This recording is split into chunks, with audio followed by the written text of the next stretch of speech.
He's an international renowned lecturer and educator and has spoken extensively around the world, including the United States, Europe, South Africa, Canada, and Israel, on topics of hashkafa, learning methodology, and shmiras halashon, that's proper speech, with emphasis on the writings of Rav Moshe Chaim Luzzatto, known as the Ramchal.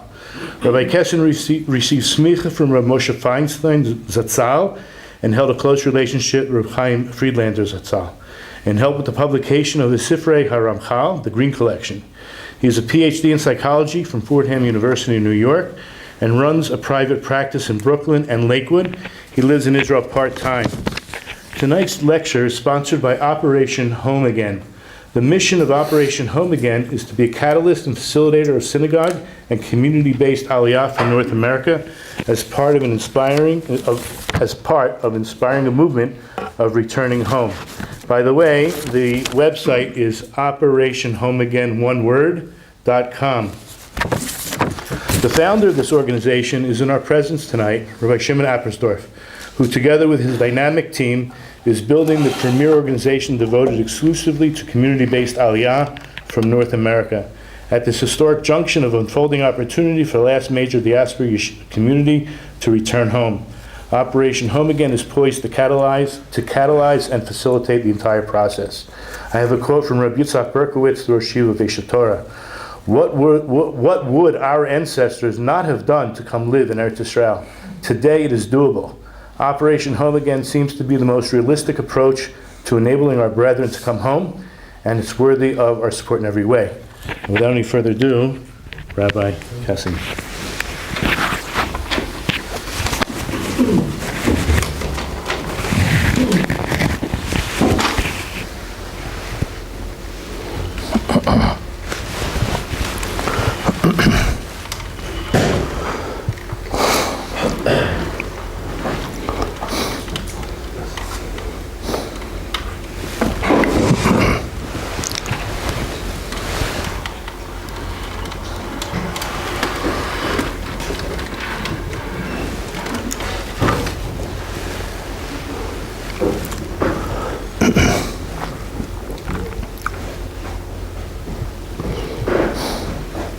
I've titled this shir, which I'm going to give tonight,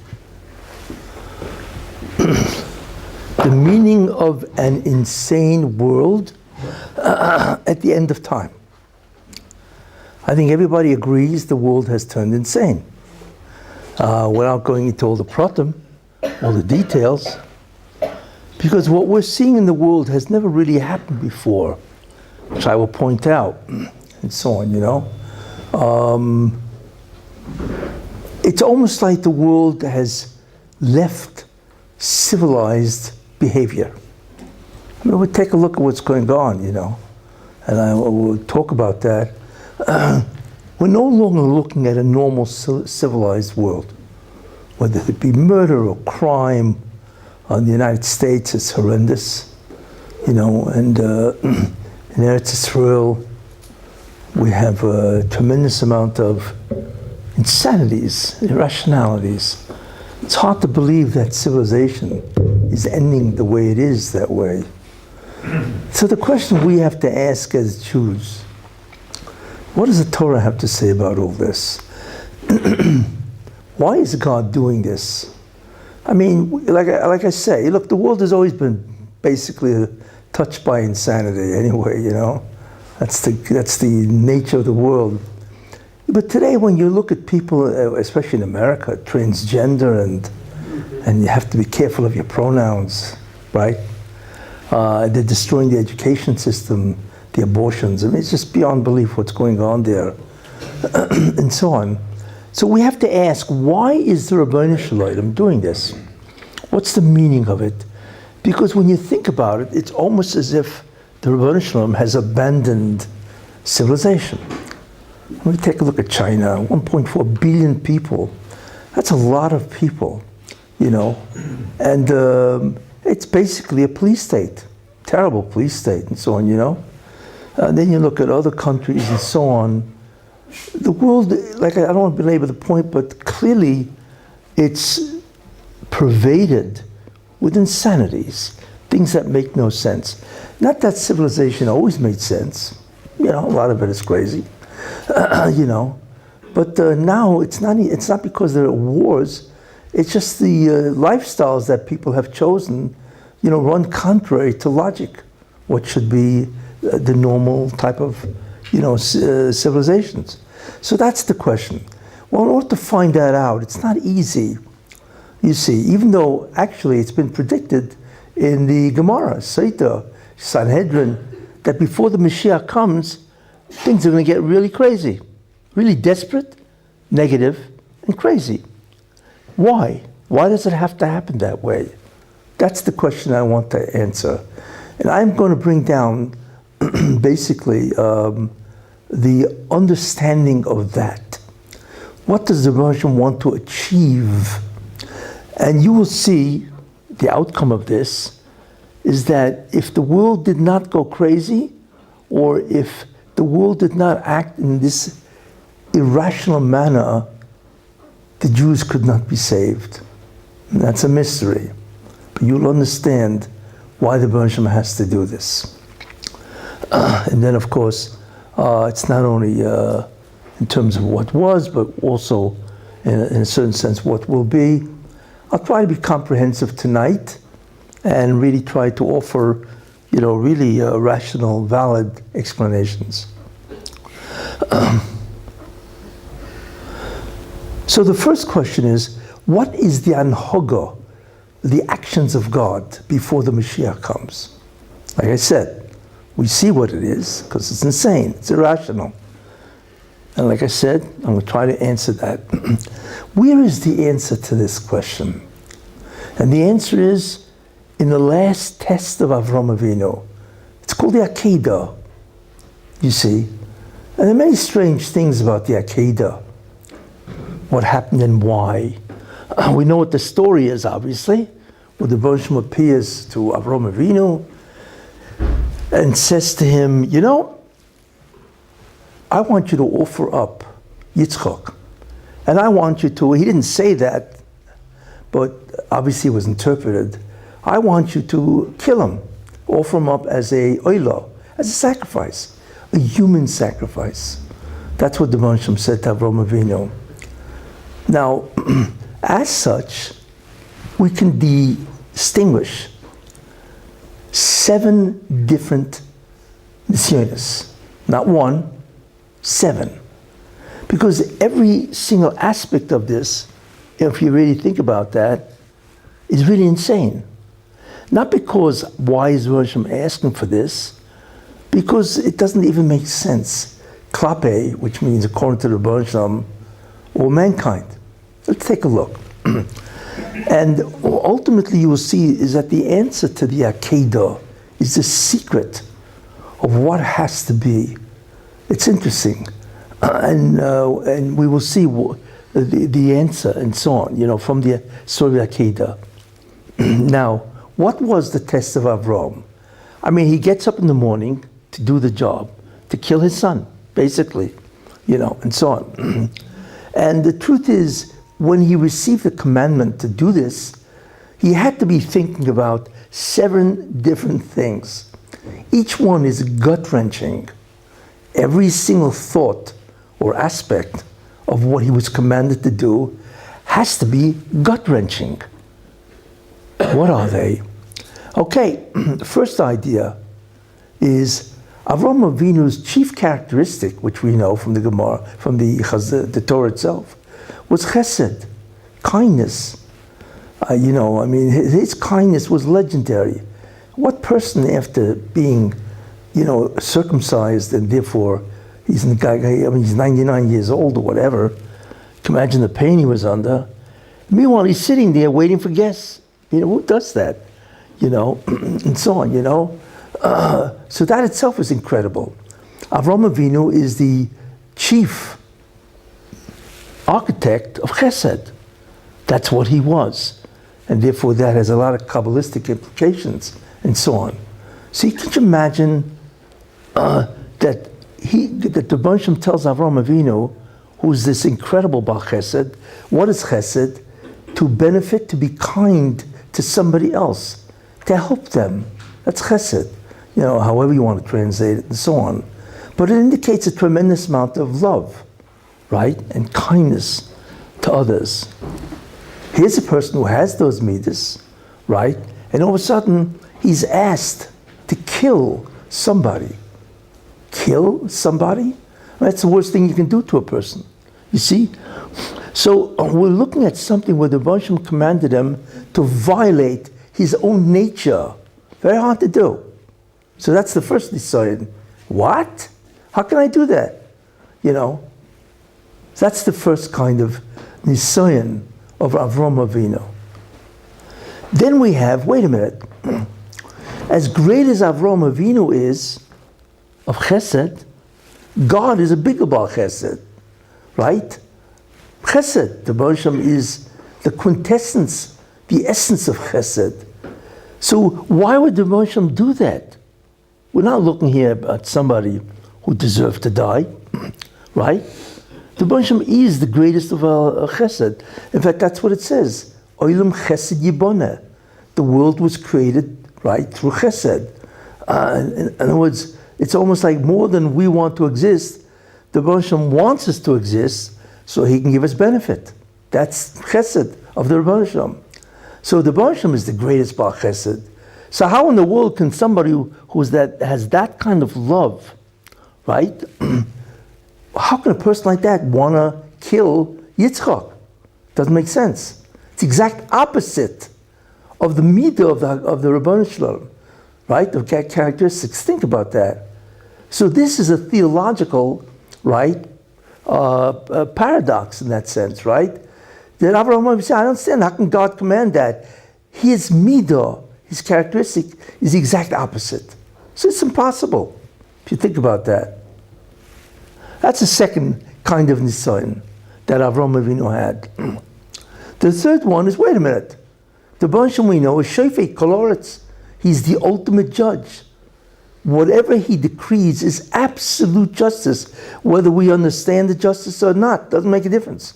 All of it can be readily affirmed exactly why it's just. Because that's what the Rebbeinu Shalom says. He says that Na'azinu, right? Tzadik v'yosher, ein ovel. There's no avla in the Rebbeinu Shalom. There's not one thing which, when you think about it, is remarkable. Because imagine a person standing in front of the Rebbeinu Shalom after 120 years, right? He's standing in front of the Rebbeinu Shalom, right? And the Rebbeinu Shalom says, well, before I pronounce judgment, what would you like to ask? Well, I was standing at a corner and I had my car parked, right? And I reached in to put a quarter in the meter, right? They came out with a dime. Why did you do that? Yes, that's how far you can ask the Rebbeinu Shalom to defend his behavior, because it has to be just. If you didn't deserve to come out with a different coin, it could never happen to you. We don't realize the infinite limits that the Rebbeinu Shalom goes through to be justified, to justify himself to you. So the question is, Yitzchak doesn't deserve to die. Doesn't make sense. So why should he die? You want to test Avraham Avinu, fine. But why does it have to be on Yitzchak's cheshbon? As they say, he's got to die because you want to give him a test. So tell him to commit suicide or whatever you want to do, right? But what's that have to do with Yitzchak?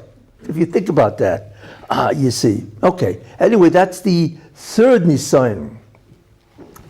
Right. Not only that, how do you kill a person? Avraham Avinu understood the value of human life. We don't realize what human life is. I mean, one of the problems of this civilization is life is cheap. That's what it is. I mean, just take along what's going on in America or Israel. The crime rates are soaring. Israel, Rahmanas, people die all the time. It's incredible what goes on. We don't realize the value of the chashivas of human life. Well, clearly Avraham Avinu did. So Yitzchak is a human life, right? How human life is not sacrificed for God. This isn't part of worshiping God. There's no such thing as human sacrifices. I mean, it was practiced, by the Aztecs and all those crazy people and so on, right? They were all butchers. But Jews don't do that. And it's the Rosham that's saying, what the value of human life is. How could that be? That's another nisayon. Then of course, we come to the personal nisayos. It's his son. He's not killing a stranger. This happens to be his son. Imagine a guy being commanded to kill his child. Now, how many parents can do that? It's just absolutely incredible. You see, each one of these thoughts is gut-wrenching if you think about it. It's not a simple idea. And I'm sure Avraham Avinu, with his incredible intellect, is thinking about all of this because it's so obvious. You see, not only that, not only is it his son, guess what? He's the last Jew, right? You kill him, there's no more Jews, right? That doesn't make any sense. Why would the Baruch want me to kill the last Jew? Because Sarah was already, 90? Yitzchak himself, what am I talking about? He was like 130, 140, whatever, That's it for the kids, and so on. So he's essentially being commanded to kill the Jewish people, because if there's no Yitzchak, right, it ain't going to happen, as they say, right? So that's clearly an nisayon, right? All of those things, I'm sure, bothered Avraham Avinu terribly. But really, I'll tell you something even more interesting. I don't believe that Avraham Avinu had a problem with these 7 ideas. You know what the real thing that bothered Avraham Avinu? It was a theological problem. I don't understand something. The Baruch Shem gave me a nevuah, a prophecy, right? Ki Yitzchak yikor lecho zora. In Yitzchak, right, your descendants will pass. In Yitzchak. Why? Because the Jewish people will emerge from Yitzchak. So if I have to kill him, right, it ain't going to happen. Why? Because Yitzchak is not married. He has no kids, right? So if I kill Yitzchak, that's a complete contradiction to the nevuah, the prophecy, right, that the Jewish people will descend from Yitzchak. In fact, it's impossible. It is 2 completely contradictory prophecies. And that theologically is impossible, because the Baruch Shem doesn't do that. How can the Baruch Shem say he will give rise to the Jewish people, right, on one side, and then the next side, kill them? It's exactly, which means obviously dead people don't reproduce, so obviously there won't be any Jewish people. That is probably what bothered him the most, because what it was a refutation of the rationality of God. And if that's the truth, if that's what happened, then it's a refutation of God himself. Impossible. And since Avraham Avinu was a philosopher, incredible, he knew God at 3 years old, or whatever he was, 48, whatever, and so on, this probably bothered him the most. It would completely eradicate any belief of who God is. The contradiction of prophecy. There you are. I've just rattled off 7 or 8 different problems that Avraham Avinu had, right? I mean, who could have overcome one of them, let alone all 7 or 8, whatever? But Avram did. He got up in the morning. Vayashkem Avram b'boker. It's incredible. He didn't sleep late and said, well, I got time to kill my son, right? Let me give him a couple more hours, right? He got up in the morning, early in the morning, right? Saddled his donkeys, whatever, and he's on the way to kill his son. It's astounding when you think about that. So it's not only the fact that, Yitzchak has to die, but it's the different aspects of the concept that Yitzchak has to die. This is what disturbed Avraham Avinu. Yet he did it, you see.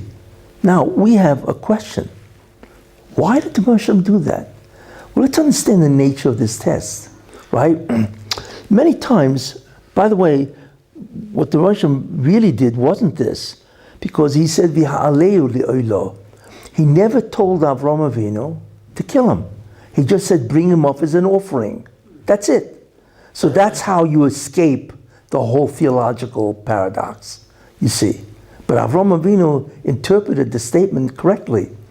Obviously, if I have to bring him up for an oila, well, it's not to decorate the Mizbeach, it's to kill him. It's the obvious conclusion, you see. So Avraham Avinu interpreted the correct interpretation, but you can't say that the Hashem contradicted himself. He didn't. In fact, the Hashem even tells him that, in any case. So the question, what's the meaning of all this? You see, not only that, why was it the last test? It's the last test. The Akedah is the last great test of Avraham Avinu, and he had 10 different tests, and this was the last. You see, and the number itself is very significant. Truth is, it's a very difficult question to answer. But what was the test really? What the Hashem did was interesting. He appeared to Avraham Avinu through this commandment as an irrational God, a God that makes no sense. He appeared to Avraham Avinu as a God, like I said, that doesn't make sense. He's irrational. You know, he's, as in English, I think it's quixotic or whatever, and so on, you know. And that was on purpose. I want Avraham Avinu to look at me and think that I'm off my rocker or something like that, right? You know, because how can God do this, right? And that's the immediate interpretation.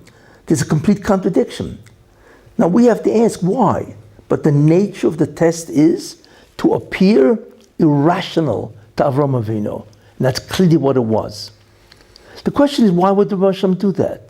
Why does he want to appear irrational? It's a very powerful question.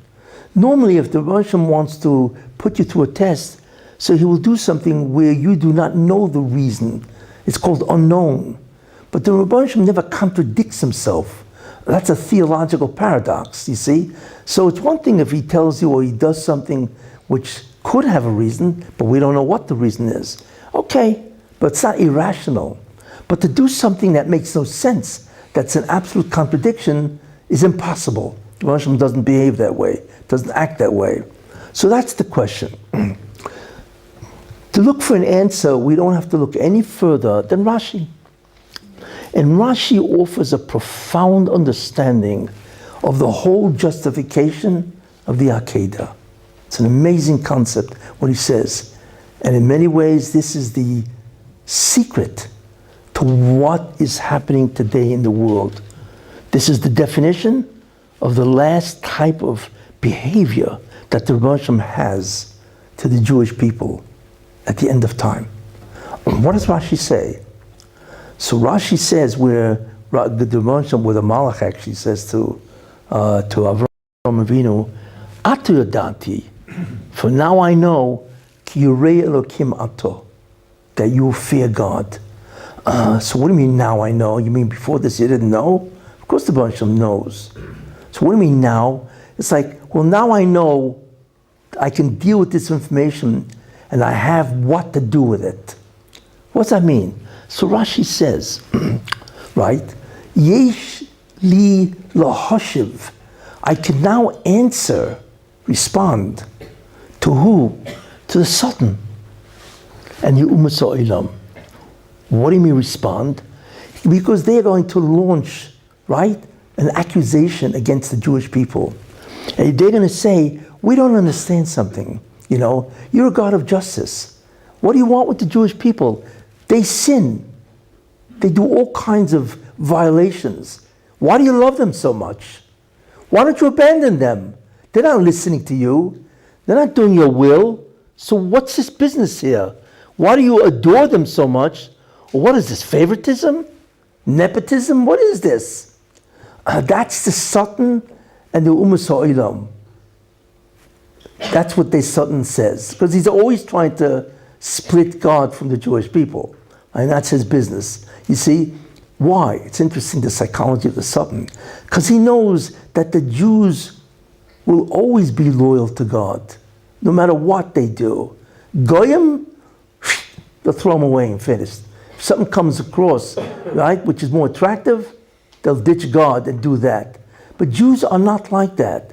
And where we see that, Am Kasher Erev, where the Hashem says the Jews are stiff-necked in many ways. But they are stiff-necked in that way. You see, so Rashi says that what's going to happen is that the Satan is going to taina when the Jews have committed a great deal of sins. Why not abandon them? Just get rid of them. It's over with. they violate your laws, change them for another nation. You see? So it's interesting, that's a great claim.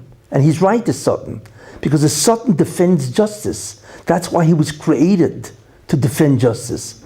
So Hashem can't just shoot him and dismiss him. No, he created the Sultan to defend justice, right? He's the great prosecuting attorney. So it's interesting that the Hashem had no answer. He could not justify why he does not want to abandon the Jews. I see. So it's unfortunate, because who's the only one that gave him the answer? Is the Jew. You see, it's not a matter of logic here. The Roshma had no answer for justice itself, you see, until the Akedah. So that's what the Rashi says. Now I have what to answer, what the argument against the claim of the Sultan. What is the answer? What is the answer that Moshe can now? Because this is a very important concept. There will come a time, and that's why it's the last test, before the Mashiach, when the Jews, right, do not keep the mitzvahs, they sin. There was a study in London, for instance, that estimated there's 15.1 million Jews in the world. How many religious Jews are there? So they estimate there's 2.1 million Jews. What about the other 13 million? They're all gone. They're gone. Assimilated, intermarried, unaffiliated, they're gone. Spread throughout the world. You see? So what does that mean? Well, most Jews are gone. We don't realize that. And even in Eretz Israel, most Jews are gone. Yeah, there are Jews that are traditional, right? So they'll eat a matzah on Pesach. All right? Okay, that's nice. But right after the matzah, right? They'll do whatever they want. They'll eat chametz and so on. This is the problem. There will come a time when 90% of the Jewish people will be gone, right? And so the Sultan's going to say to them, what do you want them for? Get rid of them. Take somebody else, right? Why? Not because I say it, the Sultan says, because justice demands that you get rid of him and take somebody else. Why? Because they have violated the agreement. That's why. You see, what's the Baruch going to answer? The Akedah. Why is the Akedah the answer? What did Avraham Avinu do that answered this? And the answer is what the Akedah really is. And that's why the Baruch appeared to him irrational. Right? Because what would any normal person have done? This doesn't make any sense. Hey, I'm giving up God. It's over with, finished. I'm not going to worship a God that's completely, irrational. But Avraham Avinu didn't do that. What did he do? He said to himself, I have no understanding of what is going on. It doesn't make sense at all, and so on. But one thing I do know, I will not abandon God. I don't care if I don't understand it. I will not, because I love the Ribono Shel Olam. I will not, and deep down, somehow, it has to make sense. That's why. What did Avraham Avinu express? What Avraham Avinu expressed was an unbelievable loyalty to God. In the face of irrationality. When anybody else would have abandoned God, he didn't. So this is the kicker. So the Baruch turns to the Sultan and says, you're right. They violate the laws. Really, justice demands, right, that I abandon them. Give them up for somebody else. But I can't. Because justice demands also that if they will not abandon me on the reasons that make sense, how can I abandon them? Mida keneged mida. You see, this is what the Moshe said. Mida keneged mida. It's true that they're not doing the mitzvahs right, and really I should think about it and switch them for some other people. But justice demands also that if these people, like I said, don't abandon me, even though by right they should, because the way I appear to them irrational, of course they should, then how can I abandon them? In other words, loyalty to God itself will save the Jewish people. That's right.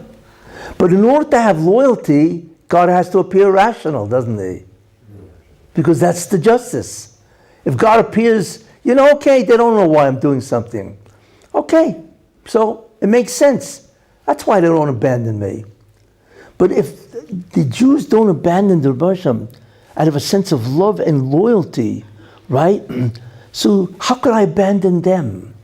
Even if they don't listen and agree to the contract. That's what saves the Jews. That's why the Rebbe Hashem needed a justice argument against the Sultan. Because there were big problems, you see. Because the Rebbe Hashem can't just dismiss the Sultan. He has to do this for justice sake. What an argument. That's why he had to give this test to Avraham Avinu. And that's why he had to appear rational. Because then he can prove to the Sultan and the Ummah Sa'ilam, they're all back there with the Sultan screaming, right? That I will not abandon somebody that does not abandon me, even though the logical idea is to abandon me. That's justice. And that is absolutely brilliant. Think about that. To answer justice with justice. And you can only do it until the Akedah. And Rashi says that, that's what he means. Yesh li ma lahoshev, I now have something to answer. Because I have to justify it with justice. That's the answer. But the condition is, right, that the Jews will not abandon God, even though God is irrational. That's not good. Because if God appears to us irrational, it's going to be very hard to figure out what's going on, and so on. That's the concept of the Akedah, why it's so important. And we begin to understand at the end of time, when the Jews, in a certain sense, have, in certain ways, abandoned God, in the sense that they don't do the mitzvahs. But many Jews have not abandoned God himself. Certainly a segment, right? They keep the mitzvahs. And even those people that don't keep the mitzvahs, right? They hold themselves to be Israelis, right? Israel. To them is a holy country. Or if a guy just has a Pesach Seder, where he says the Agoda Matzah, hey, he abandoned him everywhere else, but he's still with God. Or even circumcision. How many Jews do circumcision even though they are completely free? You see, that is called loyalty to God. There are many different ways of being loyal to God. You see, so many different ways. And if you look at the Jewish people, so many of them, right, do some type of mitzvah that indicates a loyalty and so on. Very important idea. So that's a very important thing to know. The concept of loyalty is what saves the Jews in the end. That's what does it. You see, and therefore the Rebbe Hashem has to appear in an irrational way, so that will be the test. Will they be loyal or not? Very important idea. And the truth is, the Rebbe Hashem is doing that all the time. He's always, many times, appearing irrational. You see, let's take a look, It says there, Ki yokim b'kibuch novi. And if, in Dvarim, and if a false prophet arises, and he says, I'm going to do a miracle, because you have to abandon God and worship other gods, right? And it says that the miracle passes, happens. Wait a minute, that's impossible. Because only God can do miracles, really? How'd this guy pull it off? You see? So that's irrational. So the Rebbe Hashem says, why did I do this? Why did I allow this guy to do a miracle? And the Rebbe Hashem says, to see, not that if you're going to do the mitzvahs or not, by not worshiping idol. He doesn't even say that. He says, because if you take a look at Dvarim Parshas Re'eh, he says, Hayishcham oyavim, do you love God or not? Doesn't talk about the mitzvahs. Do you love God to the extent that you're going to be loyal to me? So even though you're looking at something irrational, because how did this guy do a miracle? It has to be that God allowed him to do the miracle. Well, that's a complete contradiction to belief in God.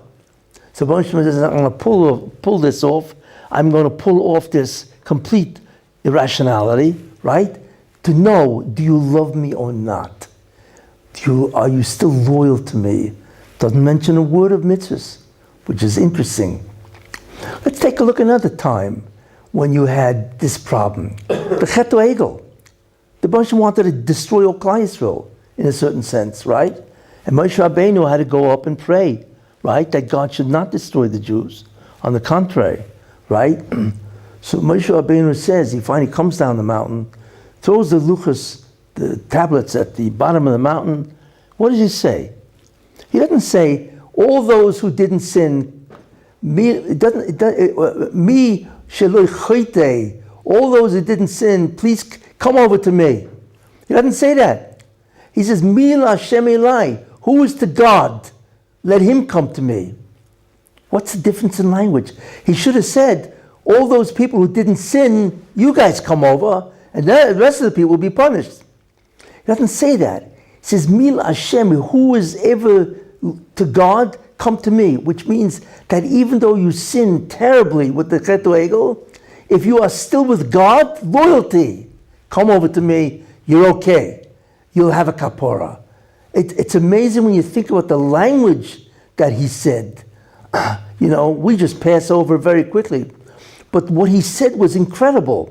He never once mentioned the Chet in that sense. Whoever did the sin, right? Stay away, and whoever didn't do the sin, come over to me. Nope. He said, who is to God? Who's still loyal even though you sinned? Come over to me, because in the end, that's the defining moment. That's what he said, and so on. And you find that to be true in many, many ways. I mean, just take a look at,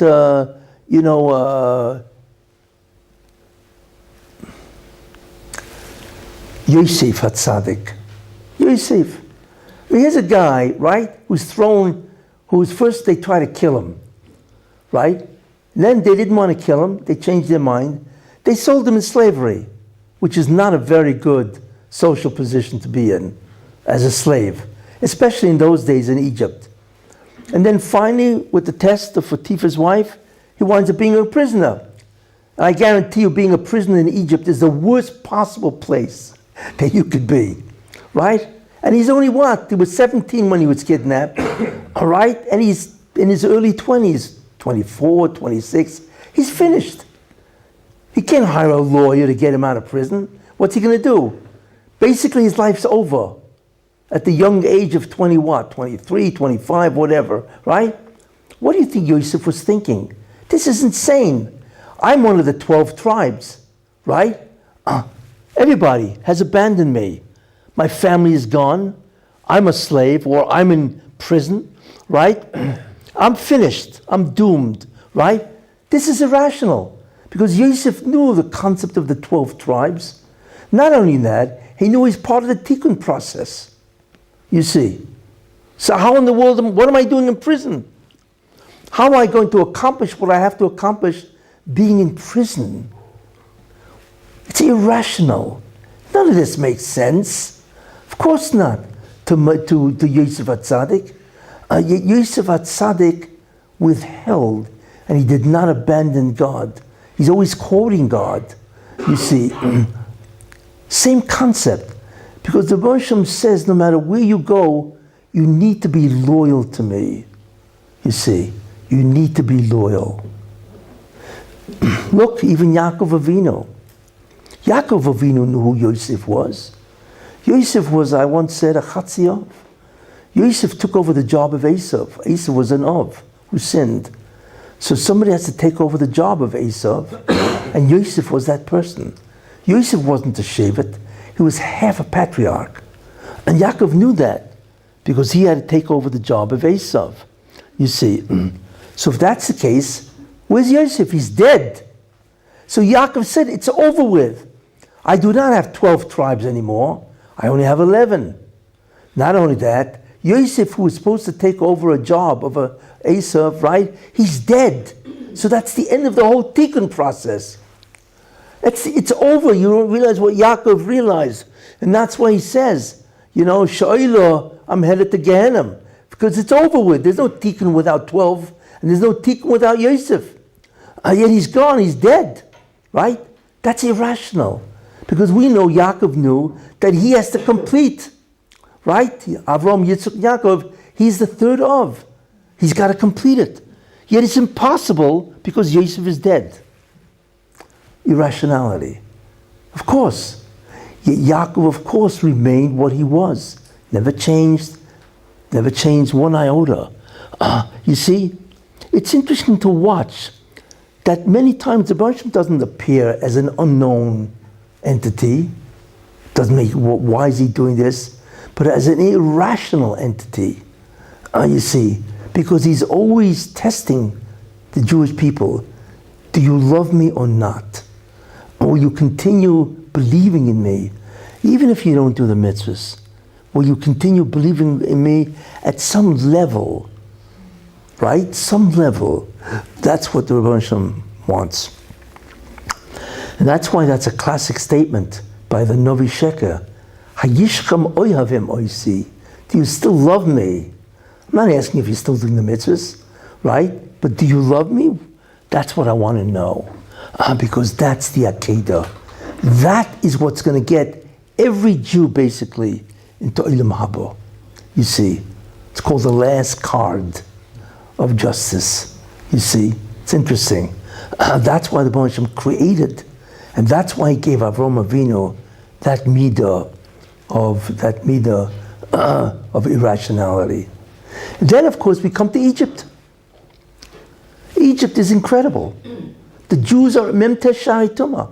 They're at the 49th level of Tumah, right? We knew the sins, they were over the Zara and so on. Certain things that they didn't do. Why?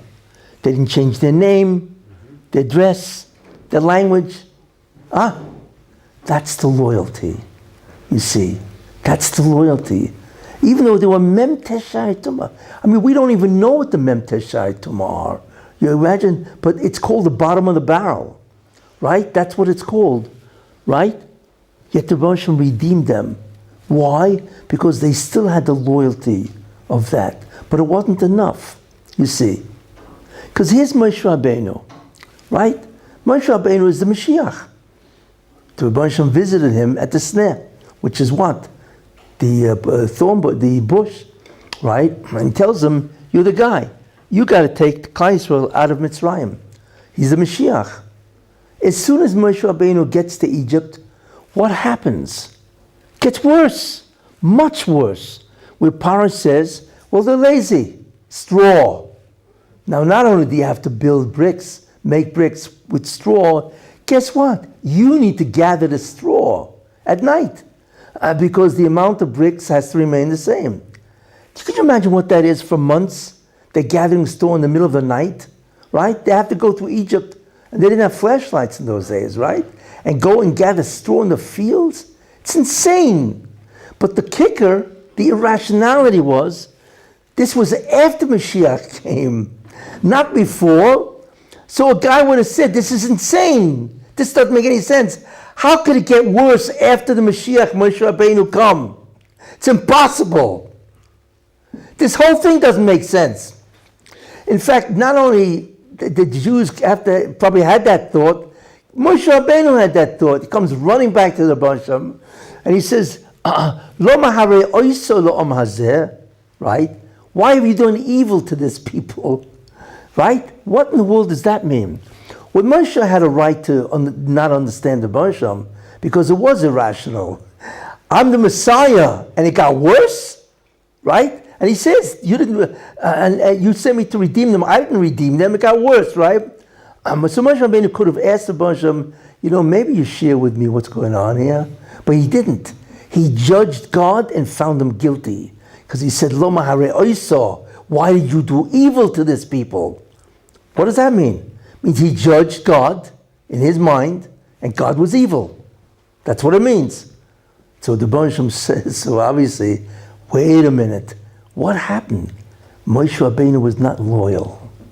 Bad news. You see, he failed. Moshe Rabbeinu failed the test of loyalty.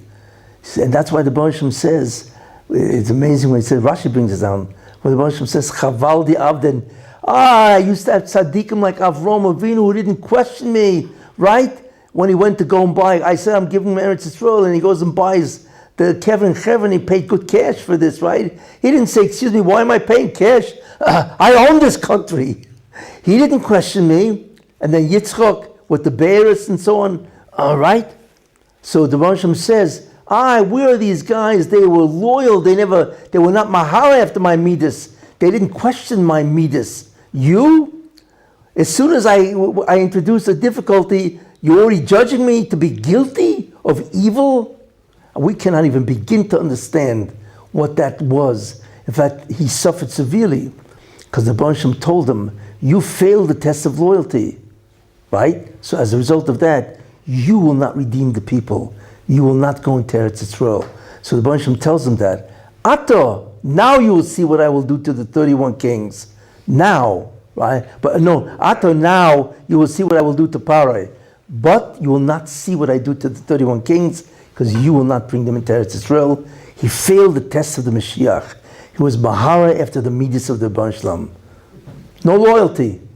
Avram Avinu would said, I don't understand, but I do whatever you want. It's got to be good. And Moshe Rabbeinu didn't do it. You see, so he failed the test of loyalty.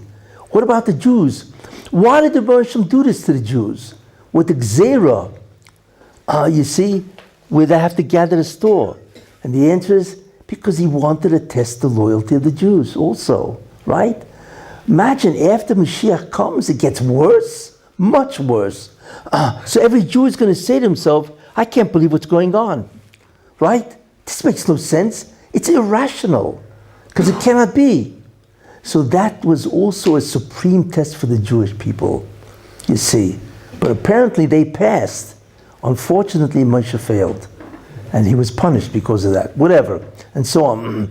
So what do we see?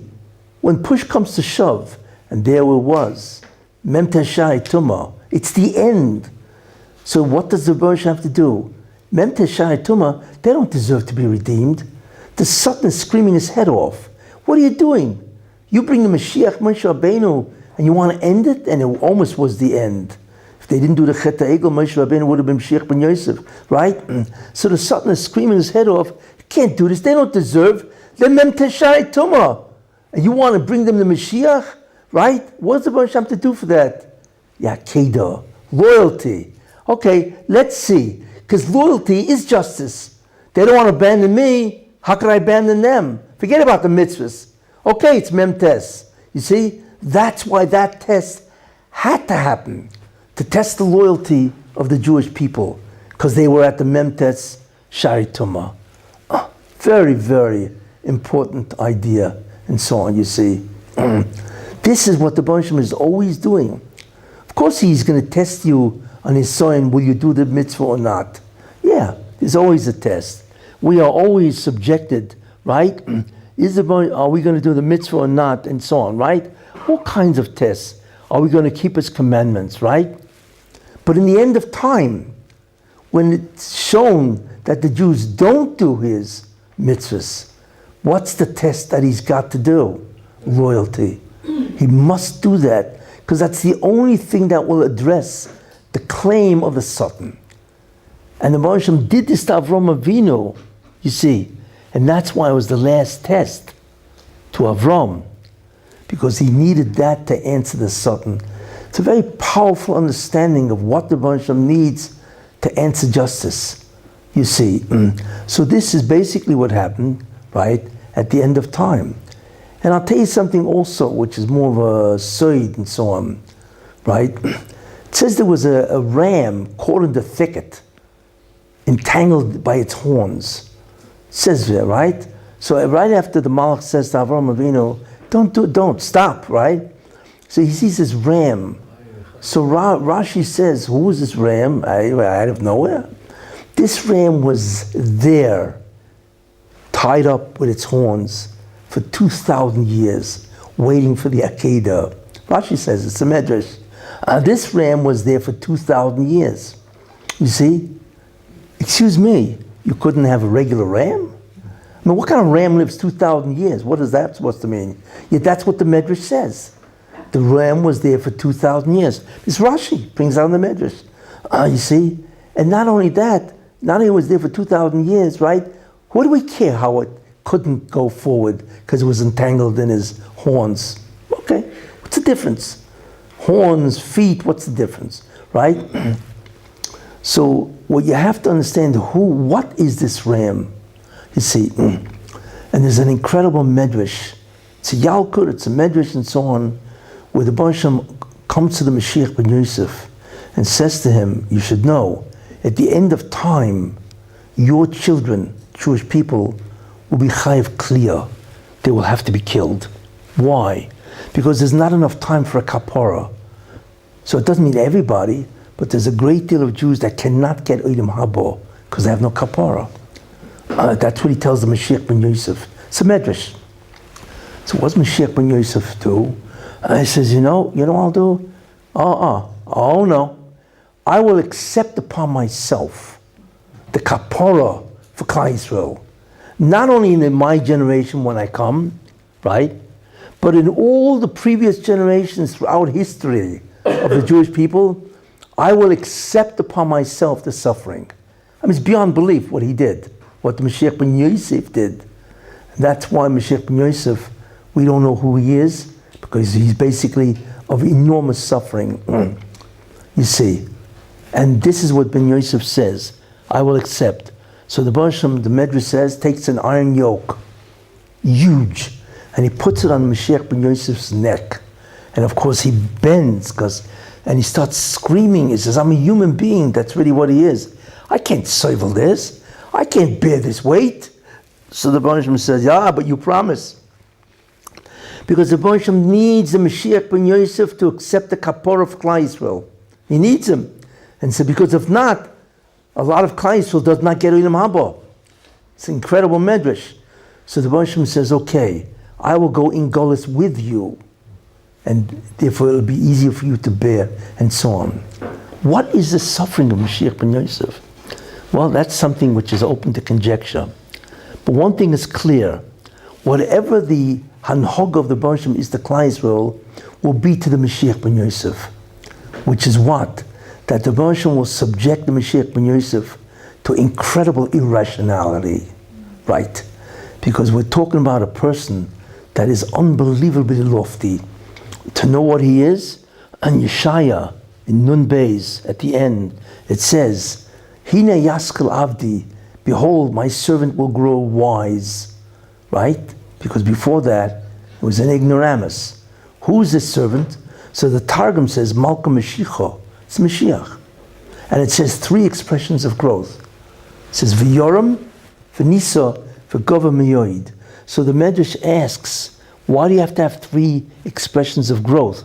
Because the Mashiach ben Yosef, in a certain sense, is completely in prison. That's his Yisurim, right? And then it says that he will get out of the prison and become Mashiach ben Yosef. So what is the first V'yoram? And he will grow, right? So the Medrash says he will be greater than Avram Avinu. Imagine a guy walking amongst us, greater than Avram Avinu. Then the Medrash says, what about Venisa? And he will be very high. So the Medrash says, because he will be greater than Moshe Rabbeinu. Now we cannot even imagine what that is. And then the Medrash finally says, what about the last expression? V'gova miyoid, right? He will be exceedingly high. So the Medrash says, he will be greater than the Malachim, the angels. Could you imagine a man walking around with this? You couldn't even look at Moshe Rabbeinu, because he had to wear a mask. Could you imagine looking at the Mashiach ben Yosef? B'tikunoi, when he's released, we cannot imagine. You see, meanwhile, when the Mashiach ben Yosef, before he is redeemed, he suffers terribly. And the suffering has to be with the Jews. He is treated in a way which is almost inhuman, because it has to be completely irrational, just like Klal Yisrael is treated, you see. Anyway, and that's why it says, and Avram Avinu saw the lamb. Who's the lamb? Mashiach ben Yosef. 2,000 years. That lamb represents Mashiach ben Yosef. And that agreement that he made with the Baruch Shem was at the beginning of time. That's the 2,000 years since Avraham Avinu and so on, you see? So that lamb represents Mashiach ben Yosef, right? That is caught up in his horns. Why? Because the horns represent the way the Mashiach ben Yosef will redeem everybody is through Chokhmah. The horns are weapons that emanate from the head. Chokhmah, wisdom, enormous wisdom, which by the way is the Messianic light, will also, that's how he redeems everybody, and so on. This is what will happen. Why? Because it says there, and Avraham Avinu offered this ram tachas benoi instead of a son. What says tachas benoi instead of a son? It should just say he offered the ram, right? What do you mean instead of a son? Because really Yitzchak should have been on that altar. So he needed a substitute. So he found the Mashiach ben Yosef to be the substitute. So therefore the Moshe is telling him this is the last Nisayon, when Klal Yisrael will not make it, which is what he told Mashiach ben Yosef. So you need a substitute. Who is that? Mashiach ben Yosef, without getting into more and so on. So we begin to realize there's all kinds of mystical allusions in the Akedah. But the essential thing of the Akedah, loyalty, because the Moshe needs justice to answer justice. This is what we see so far. You see, in any case, once we understand this, then we now can begin to understand what is happening today. You see, we witness irrationality. I mean, civilization never had this. I mean, take a look. You look at America, which represents, right, the epitome of culture, of civilization.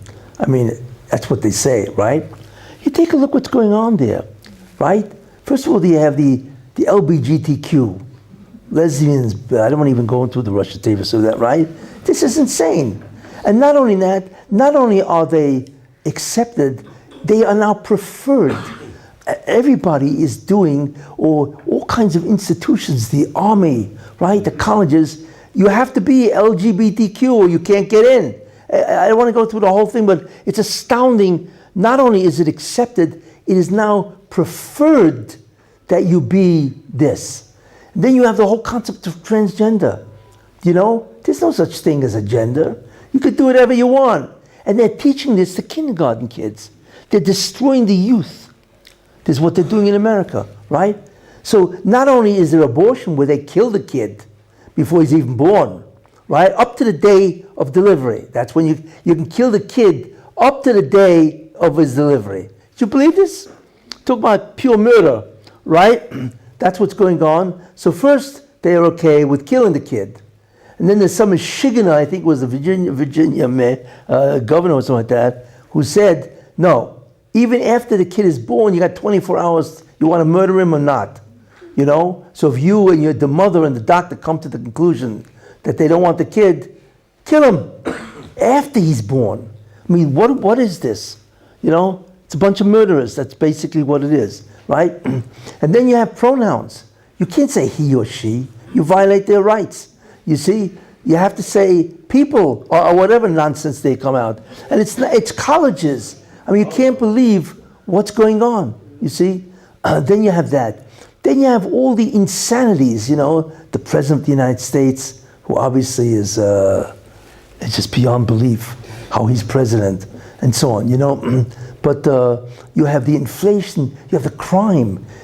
29 cities in America where the murder rate is now through the roof. The murder rate, because they want to defund the police. Of course, it's the police that's the fault of all this. I mean, are they crazy? I mean, you know, in terms of without the police, you know, it's like there's no Murah Malchus. And Pirkei Avos says they would swallow you whole if there was no Murah Malchus. Murah Malchus is not just the courts, it's the police, and so on. I mean, when you think about it, it's insane. Then you have the tremendous rise of anti-Semitism in America and around the world, right? Then you have what? You have, in terms of the, Eretz Yisrael, the Arabs kill, right? And one of the things that are absolutely incredible, finally they're waking up, you know, but how in the world do you prohibit people from carrying a gun? It's incredible. Every Arab knows that every Jew is a sitting duck. He knows that.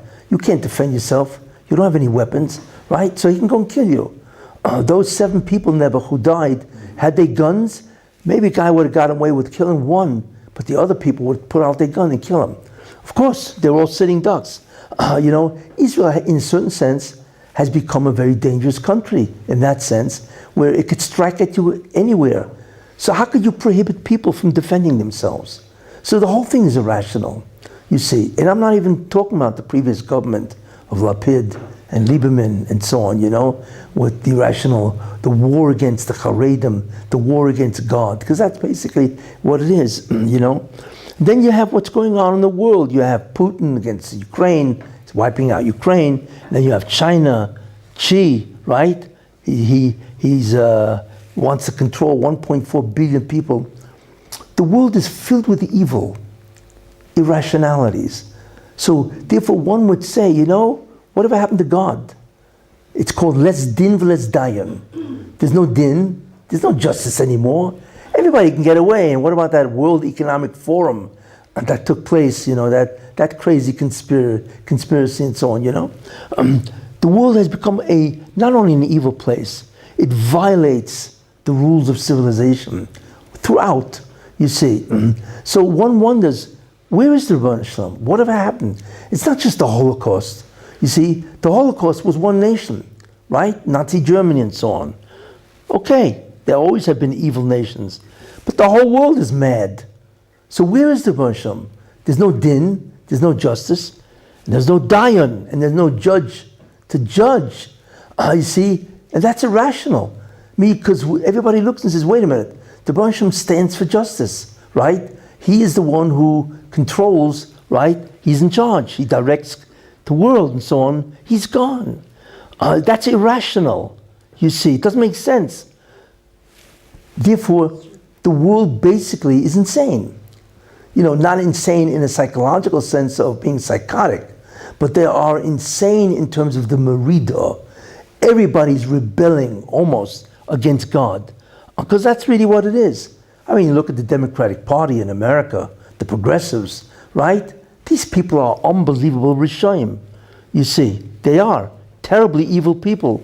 What they're doing to 330 million people in America is incredible and so on, And then you have the Erev Rav here, It's insane.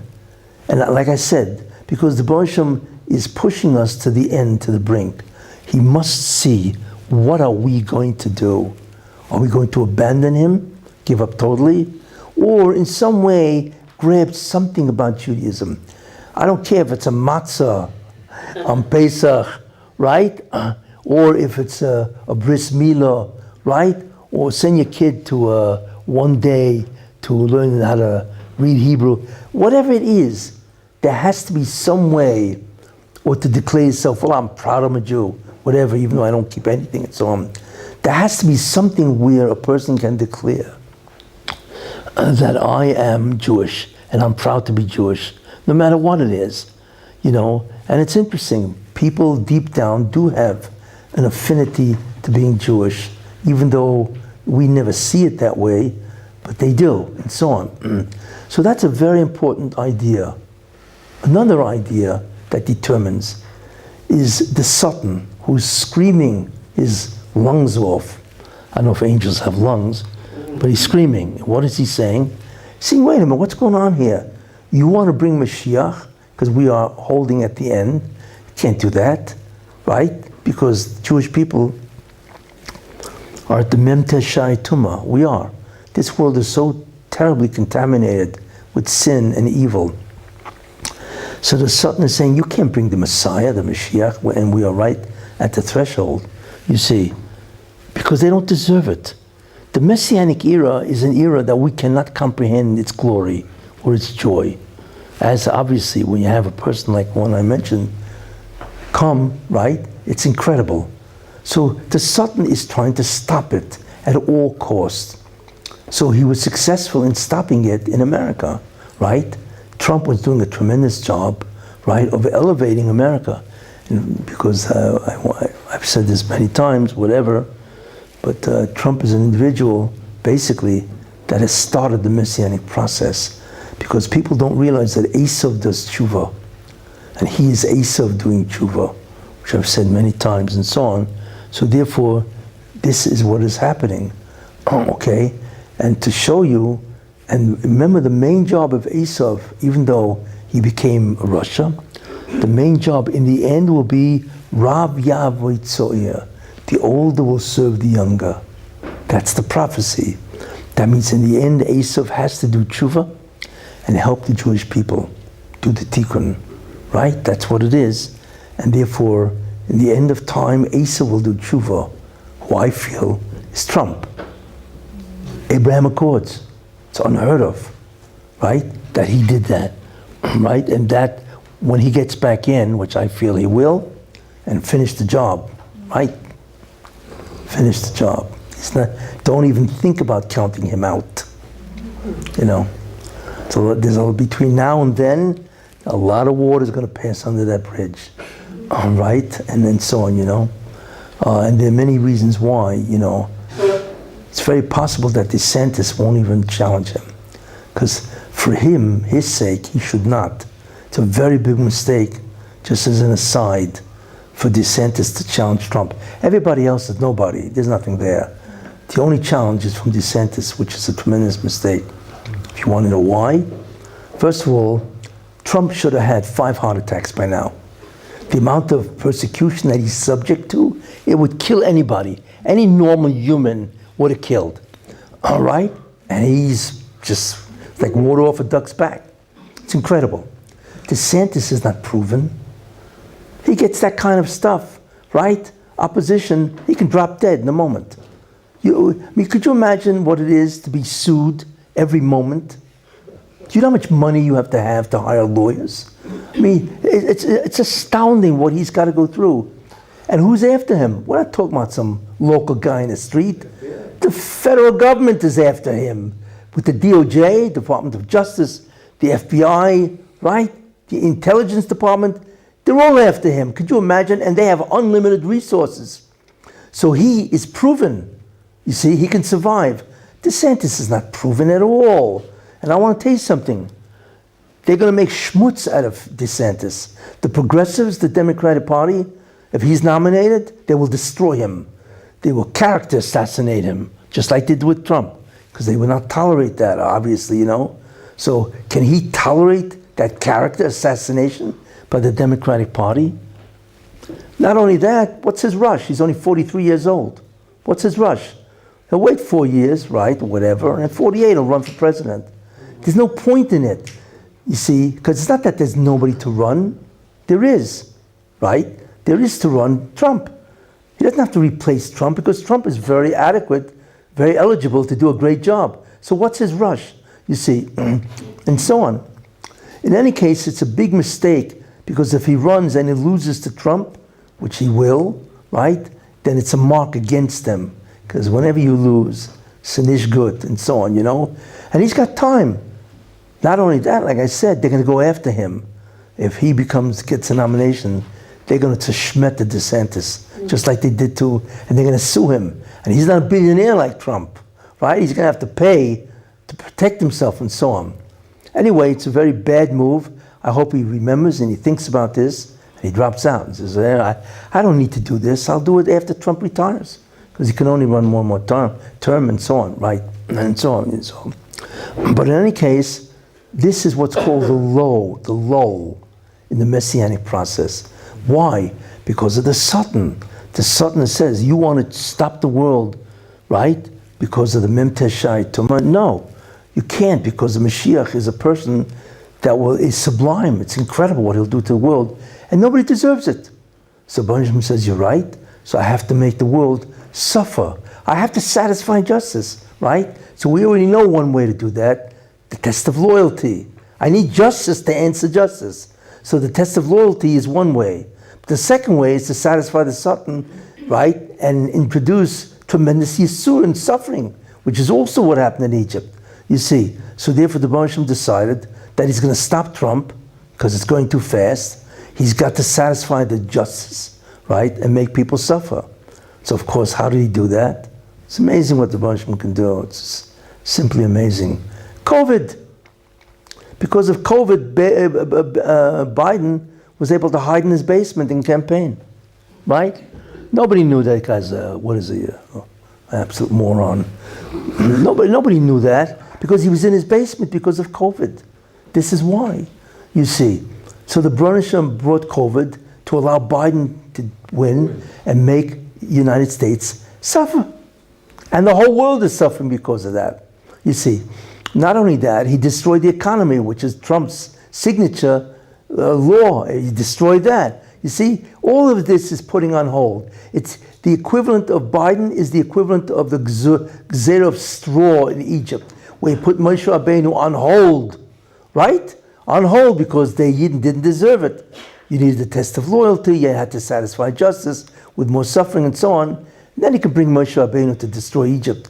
Same idea. So I believe that Trump's coming back in 2024 and so on, because then Biden, now where do you see this?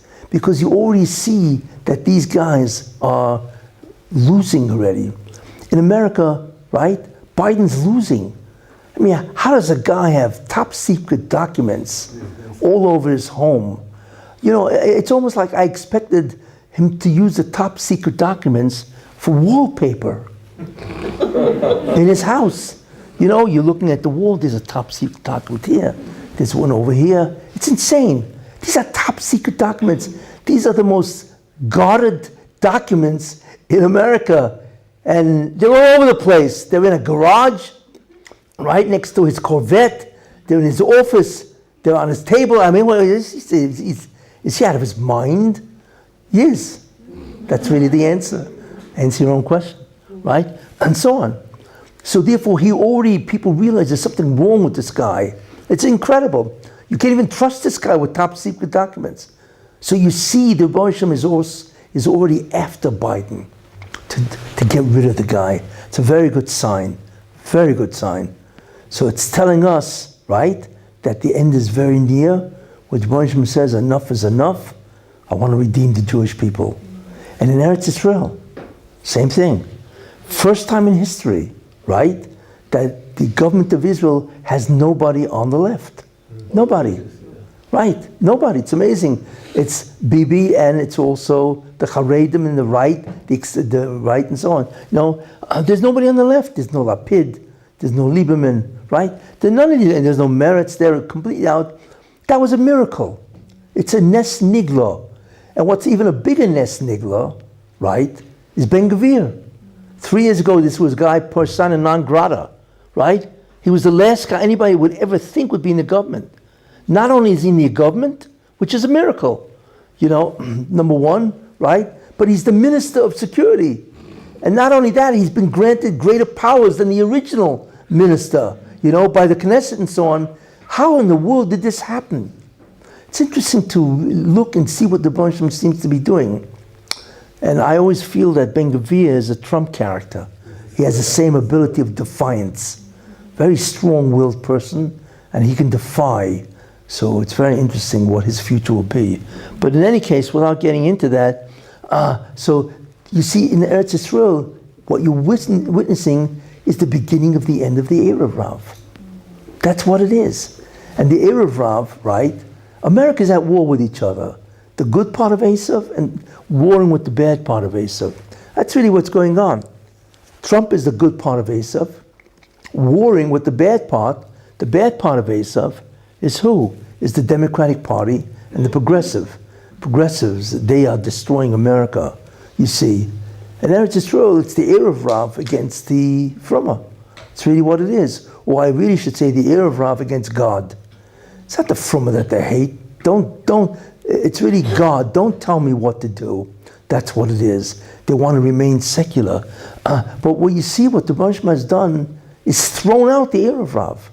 It's a very important simon that seems to indicate that it's over. But guess what? The Sultan is screaming his head off. Wait a minute. You know, these are my guys. The Erev Rav, these guys who commit, you know, who want to defy God. These guys, right, they're my guys. You can't throw them out. Where's justice for this? The people in Israel don't deserve this. So many of them are not religious. That's the Sultan. So Bosham says, you're right, right? and I'm going to have to bring suffering and so on. But what's interesting is the Russian, because of justice, has to back off. And I feel, who is the instrument of the Erev Rav in Israel? It's the courts. Justice is the Lord. The courts. It's astounding what Aaron Barak did. I find it incredible. He literally destroyed the operation of a democratic state and made the courts the supreme decider, right? He can oppose the Knesset. He can make his own laws. And he can appoint an attorney general that actually can stop the Knesset from making laws. I mean, it's unheard of in any country in the world. And then 3 judges who appoint, besides the other 6, they can actually override the other 6. It's just incredible what he's done, you see, because the court is the last vestige of the Erev Rav in the government of Israel to destroy the religion. That's really what it is. So the Sutton won, that Taina. You can't do this to my guys. The Russian, okay, I'll relent. You're right, I'll take one of my guys and throw him out. Who? Derry. That's why Derry got thrown out. Because that was a concession to the Sutton. I have to concede, because he's saying they don't deserve Mashiach now. So Moshe is okay, so I'll weaken my side, which is the Frumah side, Haredi, and therefore they won. So they threw out of the government a guy who was a major force. You see, you realize everything is orchestrated in an incredible way. This is what's happening, you see. So the good news is that we seem to be on the way, because there are things that are happening that are not normal. It takes time, and so on. So there are 2 major things that are operating at the end of time. One, as I said, is you have to remember the rule is the Hashem must adhere to justice. He's not going to bring the Mashiach unless Jews deserve it. But in that sphere, they deserve it one of 2 ways, or actually both ways. One is to enormously increase the suffering, like he did in Egypt, in order for them to deserve, right, as a kapora, the chatoim. And the second one is the test of loyalty, which I brought from Akedah. That's what we see. These are the 2 major forces, rules, that are operating at the end of time. And that's why you will see back and forth, you see. But besides this, in order for the loyalty to be operative, if that's the case, then the Bershom has to appear irrational. And what that means is he's going to look like he abandoned the world. Less din, less dayan. There's no judge and there's no judgment. You see, where everybody can do whatever they want. And that, knowing who the Bershom is absolutely impossible to understand. It's irrational. Makes absolutely no sense. You see? And so on.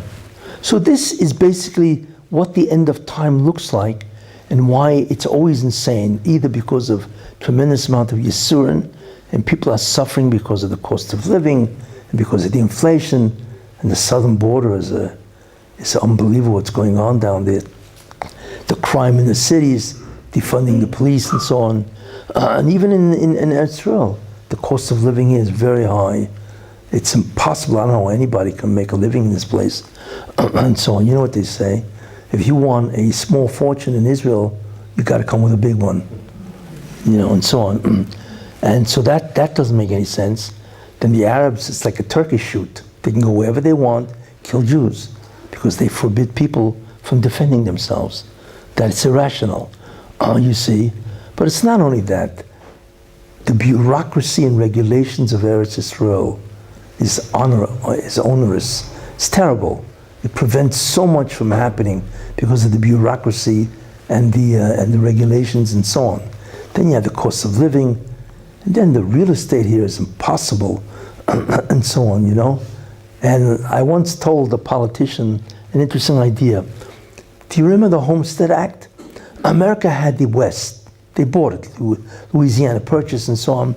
They had to settle it, but that's 3,000 miles long, or 1,500 miles long, right? How did they settle the West? They did the Homestead Act. They said, we will give you an acre of land for free, but the deal is you have to build on it. So people move west. Imagine if Israel would say, the Negev. Whoever wants can have an acre or a dunam, here it's a dunam, right? For free. Or we'll charge you a nominal fee, right? 10,000 shekel, or whatever, right? But the deal is, you have to go and develop it. What an idea. That's exactly what America did. And that's how they, right? That's how they occupied the whole America and so on. I guarantee you, ever did that, right? They'd fill up the Negev, in 3 months. Also the Galil. Sure, and the same thing with the Galil and so on, There's so many different ways, I think, that Israel can really progress rapidly, if they would get rid of that leftist, progressive mentality, which in many ways destroys the potential of Israel. In any case, but listen, all this will happen because we see that the Rebbe Shem is clamping down. That's what we see. You see. So therefore, I believe that it will happen, hopefully with this government or whatever. And now, everybody's worried about the security. So I think they are becoming more rational. Where they said that they want to pass a law where it's much easier to get a gun, to protect yourself and so on, So I believe it's going to happen very shortly. And we are in the holding pattern right now. And this goes whether it be for America or for Eretz Israel. It's interesting that simultaneously they're both going through tremendous changes, because the main thing is Esav doing tshuva and the Erev Rav and so on, and so on, to bring the Rebbe Shem back. But I believe there will be tremendous nisim, just like we see now, in order to bring back the belief in God. Because I believe that when the Mashiach does come, which means when he's let out of his Yisurin, that the Rebbe Shem must raise Klal Yisrael to a tremendous spiritual height. He's not going to let the Mashiach ben Yosef look at the Jewish people that is so diminished in stature. It's terrible to do that. Look, you see that by Egypt. When the Jews, each makkah in Egypt was a tremendous makkah, right? But it wasn't just a makkah to the Egyptians, a blow to the Egyptians. It was a revelation of God's power to the Jewish people. So what God did before he took them out, he's not going to take them out in the Memtes. So he elevated them in terms of insight into who he was. So every makkah of Egypt had an unbelievable insight to who God is. Because that's really what the makkahs were, and so on, And then when they were stood by Kriyas Yamsuf, right, they saw aspects of God that even Yechezkel HaNovi never saw. So again, he raised them in insight and knowledge of God. And then finally, of course, they stood at Matan Torah, right, where they heard the voice of God. That's going to repeat itself. With the Jewish people, God will give them a change in consciousness. We don't know how, and so on. That's going to raise their understanding of God. And he's going to raise their understanding or their ability to know who God is. Because then the Mashiach will come to a people that has been raised to tremendous spiritual heights. You see, and you have Psukim that says that, where it says in Yitzavim, even if you're outcast, be at the ends of heaven. That's how far and how low the Jews will be. From there, I will gather you. That means God is going to go into the nation itself, into the Golas, and he will gather them. It's the first one. Then it says, and he will take you to him, which is Torah. He will elevate them spiritually. And then he will bring them to Eretz Israel, which is interesting. So the end of the Geula starts outside Eretz Israel, because that's what it means. After that, he will take them to Eretz Israel. How that will happen is unknown, but there is a hint. Most people don't realize what the third Beis HaMikdash is. But apparently the Gemara holds, and it brings proof to Yerushalmi and Ma'aseh Sheni, that the Beis HaMikdash will be built not in the time of Mashiach ben David. It will be built before Mashiach ben David. Who's that? Mashiach ben Yosef. That's when it will be built. So wouldn't it be something if you woke up one morning, right, and you just happened to be looking at the old city. And guess what? There's a third Beis HaMikdash. Wouldn't that be incredible? That would wake up the entire Jewish world like nothing can, right? It would shock the entire planet, and it would begin the end of the exile, the building of the Beis HaMikdash, and the entry of the Mashiach himself to Klal Yisrael. So, it looks like it's going to happen very shortly, I hope, right? And look, let's be ready for it. But remember, the key, Mi Lashem Elai, who is unto God, loyalty. No matter what you do, don't abandon God. That's the key, we see from the Akedah. And then you will surely be in Olam Haba because of that alone. Thank you.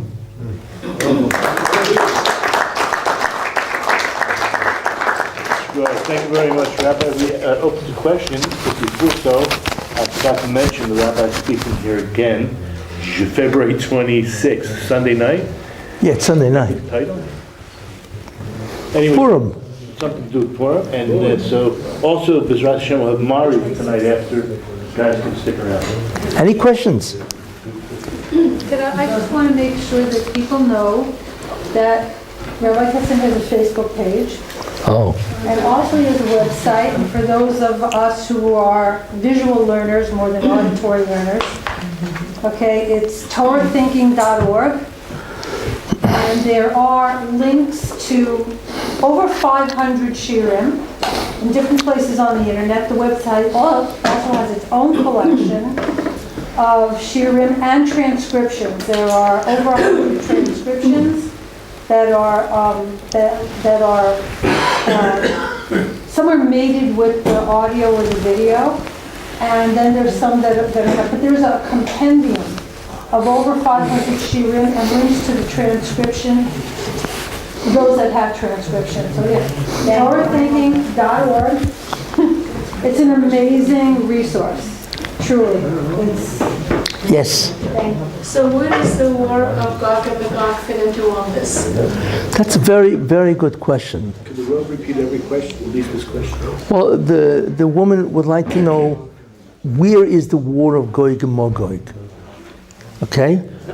The truth is, the war of Gog and Magog is a war, obviously, but a lot of people don't realize that that war is a war against Mashiach ben Yosef. You see, it's a war against the Mashiach himself. So that war can only transpire after Mashiach ben Yosef comes. Right. So when he comes and he begins to awaken Klal Yisrael, there's going to be the last resurgence of evil to try to stop it, because they realize that their way of life is over. So that's really what Gog and Magog really is. So what's it going to look like when the Mashiach ben Yosef appears? I mean, is he here now? Is Mashiach ben Yosef here now? Yeah. Maybe.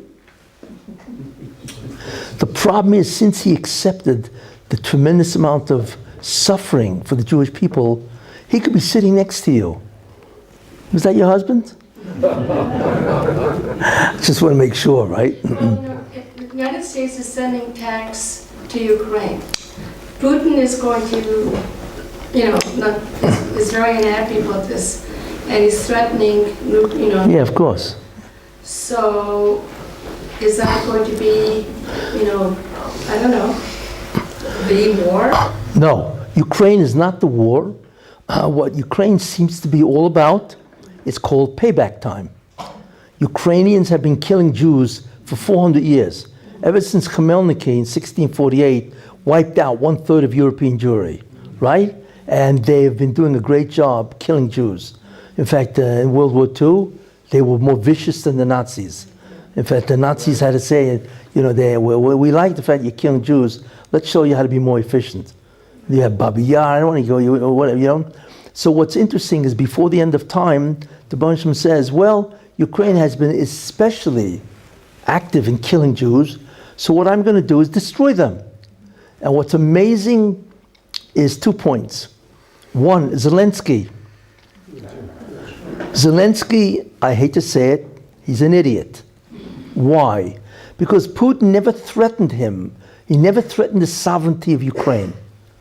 Just like Kennedy said to Khrushchev, if you remember the Cuban Missile Crisis, you know, we don't want you in the Northern Hemisphere. I'm going to stop them, because that's called the Kennedy Doctrine. So what Putin said, I don't want you to join NATO. That's all he said. He didn't say anything more than that. And of course, Zelensky wants to be a hero. That's basically what he wants to cash in on, right? And he said no. Why? He should have said, okay, I won't join NATO, not threatening my sovereignty, and that's it. I'll wait till you're dead, because anyway, Putin is probably very sick, and so on. So what the Russian did is very interesting. He got a Jew to destroy Ukraine. Right? Talk about Mida Keneged Mida, right? And the amazing thing about that is not only that, but everybody thinks Zelensky is a hero, or else there would be an unbelievable surge of anti-Semitism. So a Jew destroyed Ukraine. It's billions of dollars, $200 billion worth of damage. 1/3 of Ukraine is destroyed, right? For no reason. You see? Because this guy wants to be the actor, the showmanship and so on, right? So Ukraine it's payback. That's really what it is, you know. And Putin himself is destroying Russia, because everybody now looks at Putin as a third-rate country. The invincibility of the Russian army is gone. You know, they can't even take over Ukraine, and so on, you know. So that itself is an einish to Russia. So there's a lot of cheshbonos, as they say, reckonings going on. But the important thing about the war of Gog and Magog is that it is a war against Mashiach ben Yosef. The way you see this is when Egypt was destroyed, the Jews went to Kriyas Yamsuf, and then they ran after the Jews again. That means that there will be a resurgence of evil after the Mashiach comes. And that's really what the war against the Jews by the Yamsuf, that's really what it represents. The attempt of evil to overtake, right, and to reclaim their preeminence over the Jewish people. So it hasn't happened yet. What form it will take is unknown, but if you take a look around the world, you can begin to see there's a tremendous anti-Semitism brewing, you know, really a lot, and so on. So from there, somebody will come and do it. Yeah? Would you say that the real true test of the loyalty of the Jews will be at that war of Gog and Magog? Well, Or before or then? Loyalty is a test that's continuous. It's not just here or there, you know. There's no question that there will be, ideas of loyalty and so on, you know. But it's a continuous process, you see. Yeah. What about the threat of China? What about what? What about the threat of China? That some people say that they are aiming to send rockets towards America. No, they'll never do that, because the U.S. can take them off the map in 1 week. You have no idea of the firepower of the United States. Between all kind of bombs they got, you know, the nuclear bomb, the neutron bomb, then they can zap the whole electronic circuitry. China doesn't stand a chance against the U.S. Of course not. They know that. Why do you think they're not attacking Taiwan? Because they know there will be a tremendous response from the U.S. They don't want to go to war. Besides, the U.S. is the main customer of China, right? You don't want to destroy your customer base, right? Without U.S., there's no customer base. You know, who's going to buy their stuff, right? So you're not looking at a war between the U.S. They're going to try to avoid that war at all costs, you know, unless China was threatened regionally. But they're not going to be threatened regionally. So I wouldn't even lose sleep over that. Yeah. Well, you're saying that the fact that a lot of Chiloni Israelis... The fact that what? The fact that a lot of Chiloni Israelis still feel that they're Jewish, that, you know, they'll do a Brit and they'll right. have chuppah, whatever, that's enough loyalty for Hashem? Yes. Even that little bit, that connection? We have no idea what that little bit means. What to you may be a little bit, to Rabbi Shalom is an enormous amount of dedication for the Jews. Look, you have to remember, the Jews are in a period of terrible darkness. There's not, you look around, you know, Gedolim are dying every day. I hate to say it, a tremendous amount of, there's rebbes, there's Rosh Hashivas, they're dying. Yeah, it's incredible how much COVID took out. There are reasons for that, right? So if you think about it, it's black. I mean, how is a guy supposed to be from when there's nothing there? It's a vacuum. We live in a vacuum. So that itself adds to the onus. That's part of the reason why the Rebbe takes Gedolim. Because then a guy can say, what do you want from me? I had no Gedolim to watch and to look. There was no what's called hashpor. And that's a taina that mitigates the judgment. So what the Rebbe does is he adds all of it together. You see? So if a Jew says, look, I believe in Israel. I believe in Jewish history. I don't do any mitzvahs. Yeah, that's a tremendous mitzvah. We don't realize. And it's apparently enough to satisfy justice. And that's what the Rebbe must do. Not that he must. He does what he wants. But he created the world through justice. And he wants the Jews to deserve, the Olam Haba through justice. Which they will get. That gives me a lot of hope. Yes. Thanks. Yeah. With Mashiach ben Yosef, the Indian of the Hesped in Yerushalayim, and it seems also to indicate that Mashiach ben Yosef will die. Right. So I'm curious what the Rav's perspective on the death of Mashiach ben Yosef is. Well, I'll tell you, okay. The problem is Yosef in Egypt sinned. And Yosef is the neshama of the Mashiach ben Yosef. That's who he was, really, and so on, right? Without getting into it.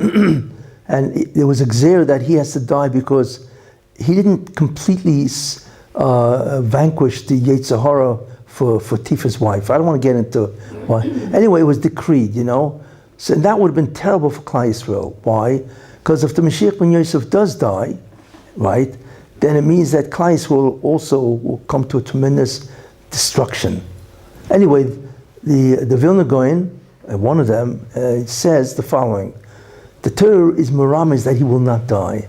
Because it says, Oy Yosef Chai. Yaakov Avinu said, Oy Yosef Chai. I thought he was dead, but he still lives. That means beremes, that he won't die. So how does the Rebbe take charge? Or, he brings back the neshama of Mashiach ben Yosef, right, in every generation, and he subjects him to a tremendous suffering. So if you added it all up, it would kill him, you see? But since it's spread over, right, he doesn't die, and he will survive to do his job, you see? So he doesn't die. Because in the Zohar, there's two expressions that he does, and one expression that he won't. So therefore, Mashiach ben Yosef is an ongoing... He is right. It's an ongoing suffering, right, and so on. In fact, the Ari says, when we pray in Shmon Esrei, Esemach David. Who is the Tzemach? The offshoot of David, Mashiach ben Yosef. We are praying every day for Mashiach ben Yosef not to die. You see. And the remez, like I said, is Oid Yosef ben Ichai. It's interesting remez. Yeah. How do you explain the rising threat from within Israel by the Arabs here, in the south and the north, really to a very significant threat on the state of Israel from within? Yes. Not from outside. How do you explain Right, the Israeli Arabs. Right, yeah. The idea to that, it's interesting. Yishmael, which is the origin of all these, did tshuva in the end. Because he let Yitzchak go first. When Avraham Avinu died, he let Yitzchak. So the Chazal learn that Yishmael did tshuva. In fact, that's why you have Tanoim who are named Rabbi Yishmael. How could you name your son after a Russia? So obviously Yishmael did tshuva, the famous Rabbi Yishmael Kohen Gadol, right? Anyway, but so Yishmael does tshuva in the end also. And that's why Trump was able, so Edom, Esav, Trump, together with Yishmael, both of them do tshuva. But just like there's a Tov Sheba Esav and a Ra Sheba Esav, there's a Tov Sheba Yishmael and a Ra Sheba Yishmael. You see, so the evil of Yishmael, because he was a Russia from a great deal of his life and so on, right? So therefore they battle. So what you're really looking at is a contest among the Arabs themselves. because there are Arabs that are very disturbed. There are, what is happening and so on. So unfortunately, right now, just like the progressives are on head, the same thing with the PLO and so on, they now dominate that. But I believe that ultimately speaking, Saudi Arabia will join. Oh yeah, because it's to make peace, because it's to their benefit. You see, not only because of Iran, because Israel is doing great, economically and technologically and all that. So why shouldn't they join with Israel and so on, And they want to enter the 21st century or 21st century and so on.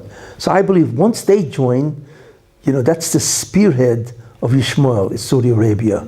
They're the real Muslim and so on, Right. So I believe once Trump gets back in, he's going to proceed with the Abraham Accords. He's going to do that. In fact, it's even possible, I think Bibi is dreaming that he wants to be the guy to bring Saudi Arabia. Yeah, of course. You know what a prize that would be? Because it's not Saudi Arabia. The whole Arab world would change. Because the real Muslims are Saudi Arabia. They have Mecca. They're the caretakers of Islam. Right, yeah. So I believe he's really thinking about that. You just have to get rid of these guys like Sullivan and what's his name? Blinken. And Blinken and all these. By the way, Sullivan and Blinken are Jewish. I don't know if you know that. Most people don't realize that. Yeah, Sullivan is Jewish. Interesting last name. And Blinken is Jewish. Both Yidden, and so on. And Biden, Yeah. Yeah, I was gonna ask you. Yes. I'd like to challenge you on your theory that Trump has a shot of getting back. He's a what? That Trump has a chance of getting back. You want to challenge me? Yeah. I mean, Right, the door, the entrance, the exit of this shul is right over there. I'm joking. What's your challenge? my challenge is that. Right now, I hear an opinion. What's the challenge? The challenge Yeah. is that we know that from the medrash that the last straw before Hashem sent the Babel was when they started handing out marriage documents. Right. Man and man. Right. And the thing with 2015, the Supreme Court. Right. Yeah, I'd say that. Right. And I think just like a month ago, they doubled down on it. Right. And I'm asking myself, if they double down on it, how's there any shot of Hashem giving this society any other chance to have any form or semblance of tshuva? Yeah. Look, first of all, you have to look at the what's called the practicality. The Bershom does not want to destroy America. He's not going to do that, because there are hundreds of millions of America that are not gay. They're not that way. If you look at what's the total population that are LGBTQ, right? And maybe it's 10% or whatever, and the rest of America just follows along because they have no leadership. It's the Progressive and Democratic Party. But first of all, the Russian doesn't want to destroy America. You see that he's always come to the assistance of America, and so many times, and the world wars and so on, and then slavery, and so on.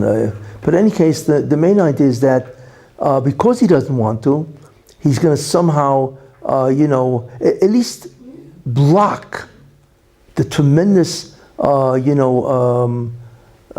permissiveness of this movement and so on. But he will punish America. I mean, there's no question about that. But there's a difference between punishing America and destroying America. So he'll punish America, and that's what's happening now. That's one of the things COVID does, is it punishes America. I mean, I heard that, or whatever, 70% of America considers themselves poor. They can't afford it. Between the gas prices, the grocery prices is insane, and you're taking a look at all the other prices, the electric, everything's going up, you see. So that is Yisurin for that. But the main thing to remember is he doesn't want to destroy America. You see, he will punish America rather severely. I mean, the fact that people are getting killed in many of the cities, the crime rate, it's all part of the Yisurin. The inflation is part of the Yisurin. Grocery prices, all that is Yisurin, So he can do it that way. without destroying America. At the same time, he's going to put, I believe, Trump will win the election. And don't even think that it can't happen, because the first election was purely miraculous. It's a nigla. How in the world did Trump become president of the United States? It's impossible. You know, even a bookie wouldn't take odds that he would, you know, would or would not become president. So, you know, he'll just win by another nest. That's all, because he really is fit. Forget about his character. Esav is that way. You have to remember, Esav had 3 characteristics: tremendous balgaiva, tremendous baltaiva, and he's a fraud, imposter. Trump, I hate to say it, but he's a big balgaiva, although he's a nice guy. But he's a big balgaiva, right? Yeah. I mean, look, if you had $8 billion, you'd also look that way, right? So he's a big balgaiva. He's a tremendous baltaiva, that we know. But he's honest. He's an honest guy. What he says, he really means. That doesn't mean he doesn't lie once in a while. I mean, everybody does. But he really, look, I want to tell you something. Somebody who's made all that money, who has all that fame, what else is important to him in life? To accomplish great things for mankind. That's it. So he's an honest guy. And he really wants to do good for America, you know. So what America's deficient in, they'll get punished. And what they excel in, they'll be rewarded. But the Russian wants America, Esav, to help the Jewish people. So therefore they will not be destroyed. You see? So I believe he will win. And how it'll happen, So it's you know. because of Kadosh Baruch Hu's desire for Esau's role is sparing them Right. what should be complete destruction. What could have been, right, exactly, yeah. Yes. Look, the role of the world in terms of bringing the tikkun always dominates, even if individually that person doesn't. But if he's needed for the world or for Klal Yisrael, he will succeed. Wait, one last question. Wait, anybody here asking? Just Yeah? Klaus Schwab. Who? Head of the World Economic Forum. Klaus And the Great Schwab. Reset. How does that fit into this world order? Evil. Pure, right? So Right. what happens to them? Yeah, all it is a collective band of guys that want to dominate the world. They want to take over and kill whatever they want to do and so on and so forth. All it is the enormous proliferation of evil. That's what, just like China. And they'll get wiped, they'll get... Yeah, of course, well, all of this will disappear when Mashiach comes. It's all over. There was a poll Yes. within the last week that all of the guys that were contending against Trump for the possible nomination, they don't even come close. Of course not. Trump is way in the front. Yeah, of course. Yeah. Well, thank you.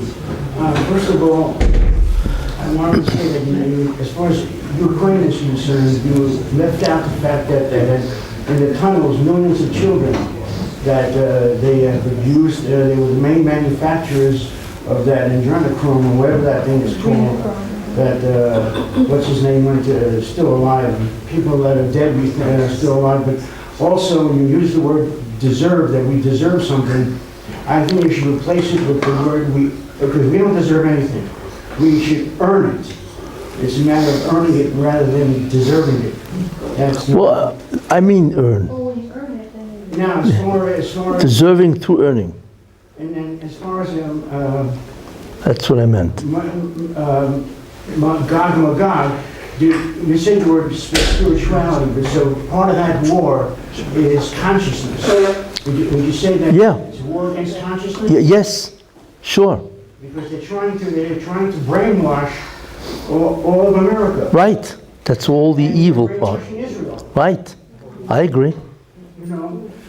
Next, I wanted the main question I had for you was that I wanted to always know why didn't, because you made the essence or the essence of the Akedah.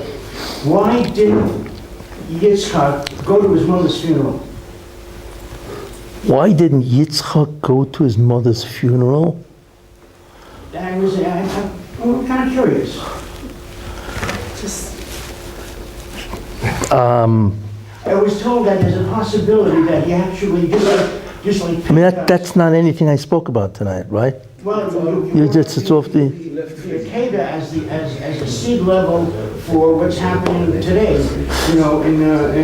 as a seed level for Abraham's test. right, yeah, so But what does that have to do with Yitzchak going to his mother's funeral? Did he actually, like Pinchas, actually, left the world because of fear from the tribe of Shimon? So did Yitzchak really, maybe leave the world for a couple of days and go up to Shemayim? How do you know Yitzchak didn't go to his mother's funeral?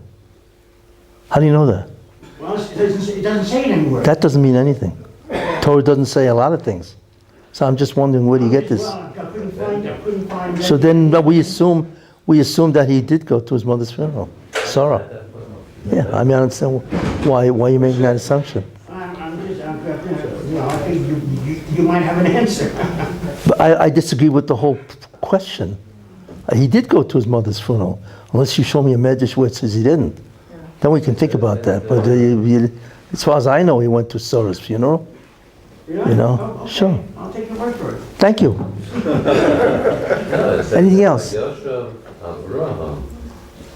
It doesn't say Yitzchak came back, but doesn't it say both of them would come back from the Akedah? It says only Avram came back. So we don't know what happened to Avram, to Yitzchak. We don't, but there's no proof that he didn't go to his mother's funeral. There is something. Unless you bring me a medrash or something like I that. think there's a medrash, I have to check it, that he was taken to Gan Eden in that time till he came to You mean, Rivka. Because you see, the Torah doesn't mention anything. yeah, but that in itself is not a raya, unless the medrash says. What? That is not a raya unless the medrash openly says that. I show a check. No, but you see the pasuk that Yitzchak is not mentioned. He doesn't come back. Yeah, so it could, look, the main character of the story is, yeah, okay. I hear the question. I don't have an answer for it right now. I don't know. I have to see if the whole thing is true. Yeah, I heard this when I was a teenager, but I don't, that's why I have to... It's a long time ago.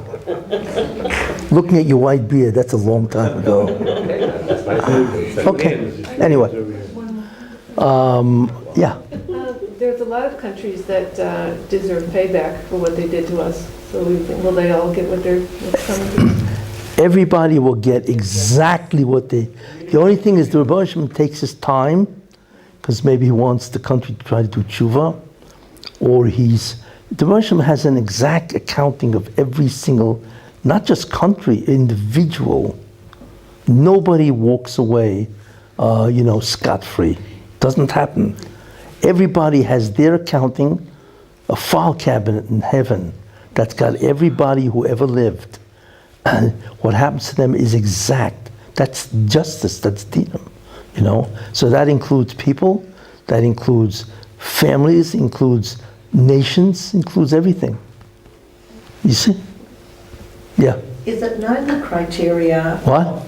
Is it known the criteria of when Mashiach comes, who's going to be saved and who's going to be wiped out? Yes. It's part of the cheshbon, right? Who is worthy of being saved and experiencing the messianic redemption, right? So Hashem knows and Mashiach would know. Well, Mashiach will know because he will see it. He will experience, And will it be miraculous like when the angel of death came and people just died overnight? Will it be similar to that? Will what be similar to that? People who will not survive to be able to see Mashiach, times of Mashiach. Yeah, so what's the question? People will just die suddenly like that. Like, will there be darkness and... There'll be darkness. Oh, no. They'll just die. I mean, however, yeah. Like a natural death. Right. Which is what's happening now with COVID. And in general, people die of heart attacks and all kinds of stuff, Yeah. Okay, wow. Let me ask you a question, getting back to Trump. You think that he'll be able to overcome the voter fraud this time around? That would be the miracle. Yes. It's not just him. The Republican Party has to do that. He can make all the claims he wants, but The Republican Party will do that. They will be very careful, at least as much as they can. Look, the House is now in the hands of the Republicans, which you should know is a chesed of the Rebbe Shem. He didn't give it all to the progressives, you know. He gave it to the Republicans, you know, the conservatives, to stop the madness of the Democratic Party in the Senate, you know. America's at war. You can't believe the division of America. You know, I want to tell you something. Countries went to civil war less than what is going on in America. America's a very divided country. In fact, I'll tell you something interesting. The Republicans thought that they would have a major landslide, right? What happened? What happened? They won the Senate, and they have, what, a couple of guys in the House? It's nothing. Why? How are they so all off? You know why? You want the real reason why? Because America, and that's what I'm saying, America is a very divided country in many ways, not only in ideology, but they're divided in terms of the economic level. Half the country cannot make it and make a living. For them, they must have handouts by the government. That's how they survive. They need handouts, right? That's called entitlements. The other half can live on their own, you see?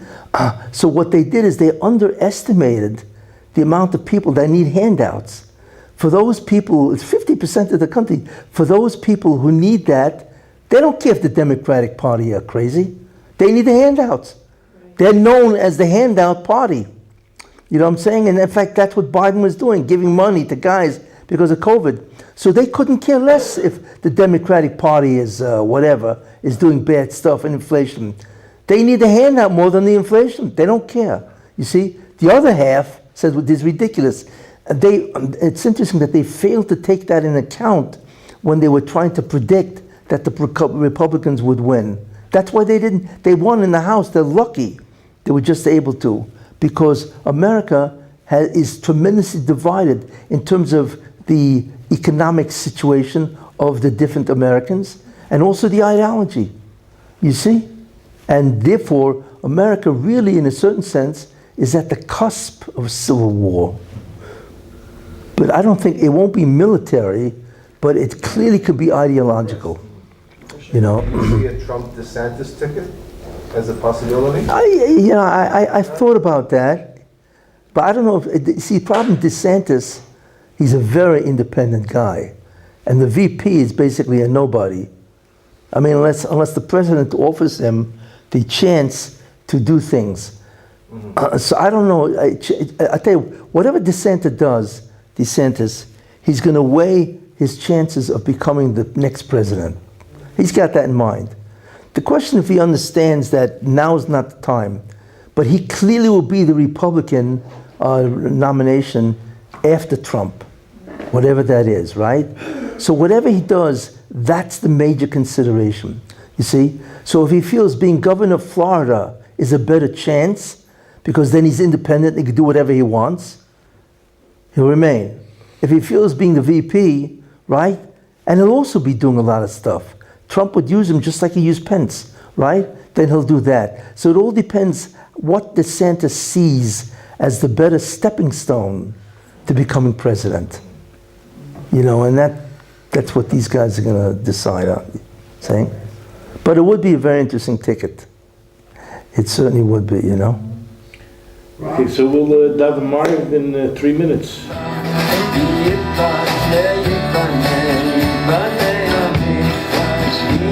Yom Tzion,